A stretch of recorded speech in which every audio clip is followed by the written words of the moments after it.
अध्यक्ष महोदय, धाराशिवमध्ये ज्या अत्यंत मागास जिल्हा जे आकर्षित जिल्हे आहेत त्यामध्ये अनेक जिल्ह्यांचा समावेश होतो, त्यामध्ये जिल्हा परिषदेच्या म्हणजे शासनानेच दिलेलं काम आहे, त्यामध्ये मिलेट बारच्या मध्ये जिवंत अळ्या सापडल्या. अध्यक्ष महोदय, ही अत्यंत गंभीर बाब आहे. हे मिलेट्स आपण त्या पोरांना देतो, त्याच्या कुपोषित बालक आहेत किंवा तिकडे त्याला ते विटॅमिन्स मिळत नाही म्हणून आपण देतो. आणि हा कंत्राटदार स्वतःच ते ब्रँड तयार करून त्यामध्ये जिवंत अळ्या, अध्यक्ष महोदय, हे दुसऱ्यांदा झालेलं आहे. मी आता शिवशी बोललो आणि ते खाण्यासाठी आता त्याच्यावर बंदी घातली, ठीक आहे. पण अध्यक्ष महोदय, आज अंगणवाडीमध्ये सुद्धा पनवेलमध्ये हाच प्रकार घडला. अध्यक्ष महोदय, म्हणजे तिथे सुद्धा त्या महिलांनी असं सांगितलंय की आहाराचे पाकिट उघडताच घाण वास येतो, त्यात मुंग्या असतात. पूर्वी कडधान्य मिळायचे पण ते वापरले तरी जायचे. आत्ताचा पोषण आहार घरी आणून फेकण्यापेक्षा तो न आणलेलाच बरा, असं त्या महिलेने सांगितलं. अध्यक्ष महोदय, मला एवढाच विषय आहे की आपण या ठिकाणी सूचना द्या.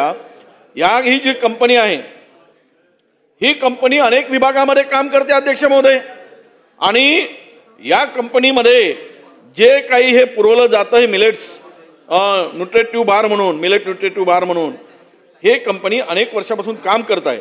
मग FDA तपासणी शिवाय हे सगळे अधिकारी हे स्वीकारतात कसे? त्या जिल्ह्यात पुरवठा होतो कसा?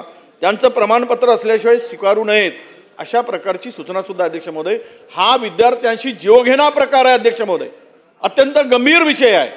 या कंपनीला ब्लॅकलिस्ट केलं गेलं पाहिजेत.